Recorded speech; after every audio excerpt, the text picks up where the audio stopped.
Hoje tem correções na tradução, tá? É meio que a tradução definitiva. E tem as referências também que o Greg deixou nesse capítulo, que vai mostrar para vocês como é difícil para um tradutor normal traduzir o Greg. Talvez não sejam os tradutores, galera. Talvez seja a complexidade do roteiro do Greg. Mas vamos lá. A tradução que teve correções é a tradução da Lightning Clare, tá? Aparentemente a única tradução que acertou, incluindo os dois oficiais, tanto o oficial em inglês quanto o português, foi a da Kaizen Backup. O lance do tipo de domínio do Sukuna, né? Só que ainda é confuso, então hoje que eu vou explicar. E a Lightning Clare também errou nessa parte, só que ela corrigiu recentemente, tá? Então eu vou trazer a tradução correta dela. A Lightning Clare, ela é a tradutora do Nue's Exorcist, que é um outro mangá do Manga Plus, tá? Ela é a tradutora oficial do Manga Plus. Inclusive ela já traduziu um capítulo de Jujutsu, oficialmente.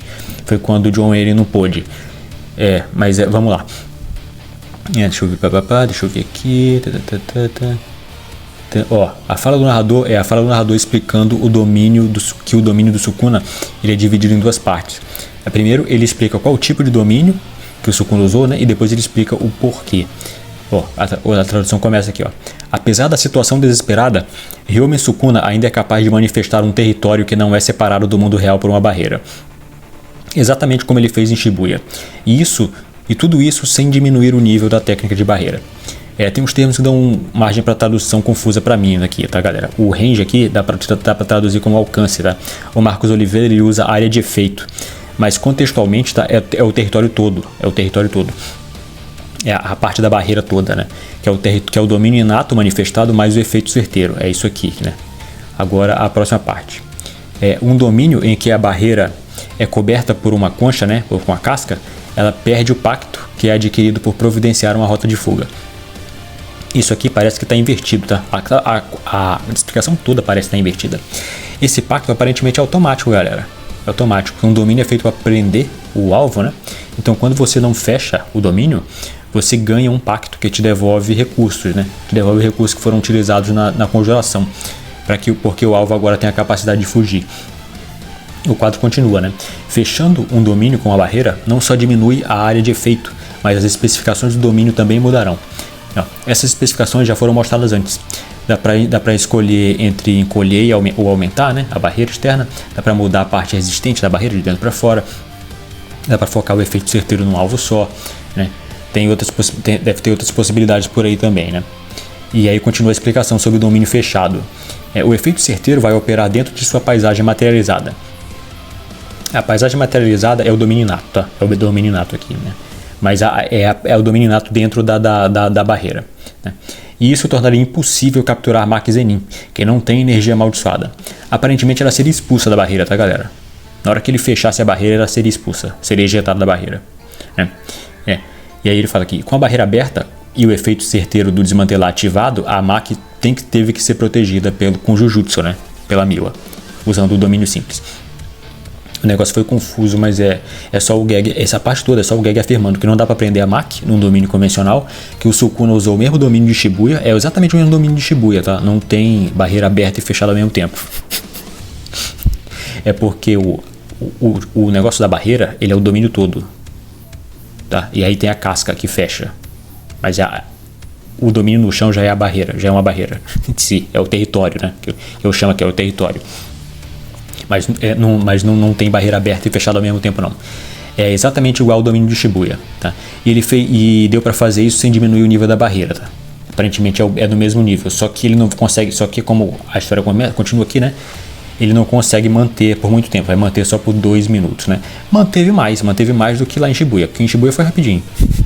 Vai manter pelos 2 minutos inteiros aqui, né? Quase 2 minutos, né?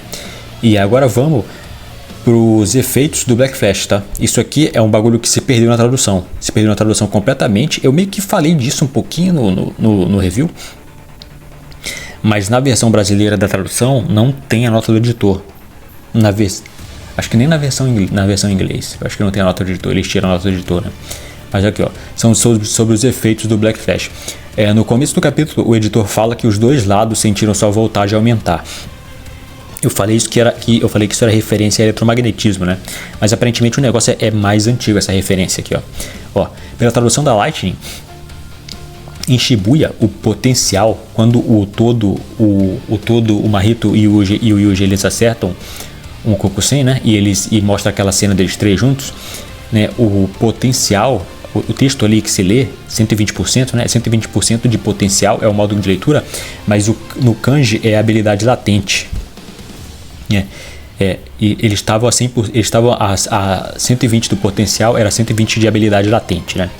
E no caso do Gojo, o narrador ele usa voltagem depois do segundo Kokusen, que é exatamente o Kokusen que permitiu ele reorganizar as funções do cérebro, tá? Para fazer técnica reversa de novo, para recuperar a emissão da técnica reversa. Aqui o Marcos Oliveira traduziu para pressão. Ele fala, a pressão do Gojo aumenta, né? Tecnicamente não está errado, porque a voltagem pode ser traduzida para pressão, pode ser convertida para pressão. Mas nesse caso era voltagem mesmo, era literal, né? Era para traduzir literalmente. Tá mais ou menos certo, mas acaba se perdendo na tradução o sentido, né? E aí quando o Yuji finalmente ele usa o santuário, tá explicitamente habilidade latente. Dessa vez não tá misturado com potencial. Agora é explicitamente habilidade latente, tá?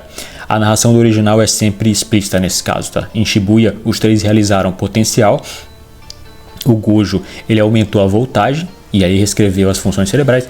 E no começo do capítulo, os dois lados aumentaram a voltagem, tá? O Sukuna e a galera da escola, eles aumentaram a voltagem.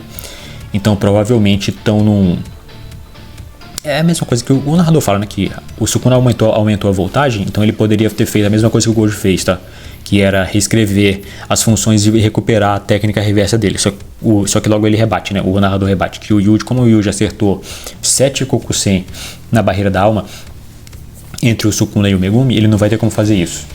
Mas aparentemente o negócio de reescrever a função serviu para ele alterar a parte do cérebro que estava quebrada ali, para ele voltar a fazer o domínio dele. Então a parte de reescrever as funções, ela continua, o negócio de aumentar a voltagem, tá? E o Yuji agora finalmente ele despertou a habilidade latente, né? Que era o santuário malevolente. Isso infelizmente é um negócio que se perdeu na tradução, né? E agora vou mostrar para vocês o lance de Jujutsu é tão difícil de traduzir. O negócio é o seguinte, tem muito tradutor, que eles têm tradutor profissional, principalmente a galera que traduz livro, tá? Se não me engano, o John Henry faz isso. Os caras são formados em literatura, eles são formados em letras, os caras trabalham com poesia. E aí o Gag, ele fica usando o termo técnico de várias áreas científicas, que é para ser traduzido ao pé da letra. E aí os caras que estão acostumados com poesia, traduzir poesia, os caras se fodem. No capítulo 258 teve referência à voltagem no começo, que é uma referência literal, é literal.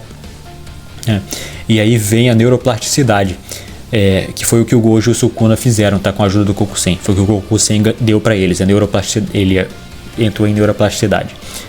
O Gojo recuperou a emissão da técnica reversa e o Sukuna trocou a área de expansão de domínio, né? A área da expansão de domínio. O Júnior, ele perguntou isso aqui, tá? Eu traduzi primeiro para vias neurais, que o Kokusen ele abria novas vias neurais. Só que eu chequei melhor e a tradução aqui no Brasil é neuroplasticidade, tá? É neuroplasticidade.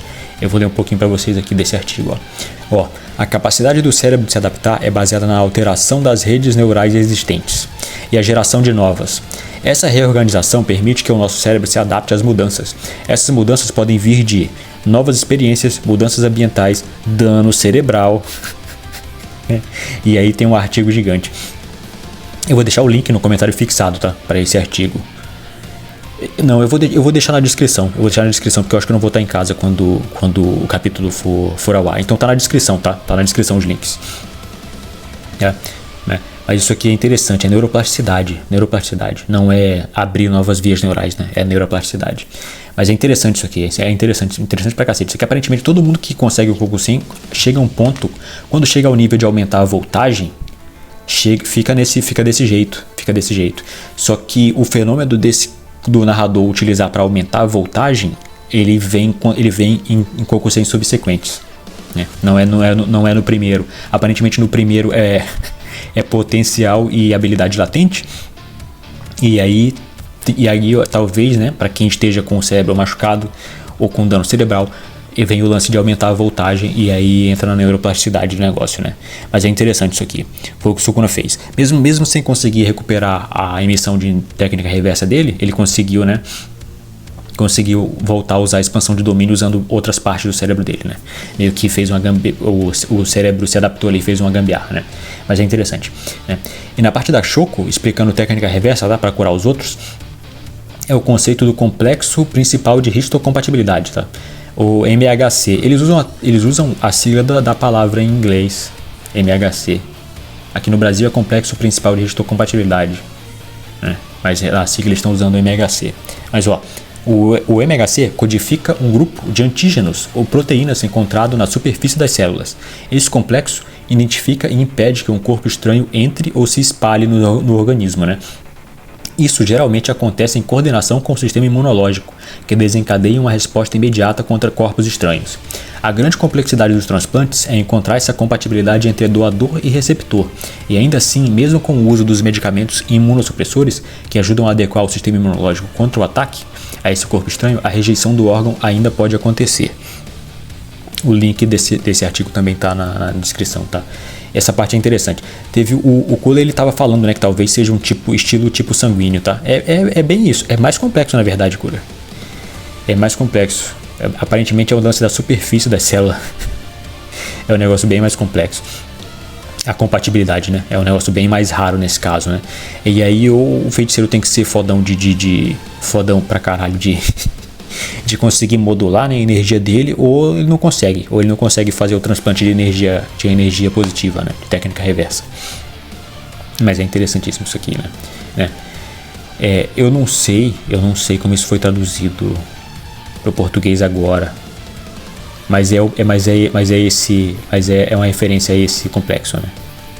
A parte da técnica do Uyui, ela poderia ser simplesmente a troca de corpo e alma, né? Poderia ser um lance mais simplesmente troca, né, o corpo e alma. Mas o Gag, ele usa mecânica quântica, né? Ele não se aguenta. A primeira vez do review eu tentei mandar um gato de Schrödinger, tá? Mas não é. O Michel, ele mandou o correto aqui. O correto é a dualidade onda-partícula. Tem outros termos, tá, para isso, tá? Mas se você pesquisar dualidade onda-partícula, os outros termos aparecem e tudo mais, tá? Ó, a explicação para a dualidade onda-partícula surgiu com o avanço da mecânica quântica. Atualmente sabe-se que todos os sistemas quânticos são regidos a um mecanismo conhecido como princípio da incerteza de Heisenberg. Segundo esse princípio, as partículas são como um campo de matéria. Uma vez que não é possível determinar com absoluta certeza a posição de uma partícula quântica, a partir do desenvolvimento da equação de Schrödinger, passamos a entender que todas as partículas são completamente caracterizadas por uma função de onda, que nada mais é do que uma expressão matemática que carrega consigo toda a informação que pode ser extraída daquela partícula.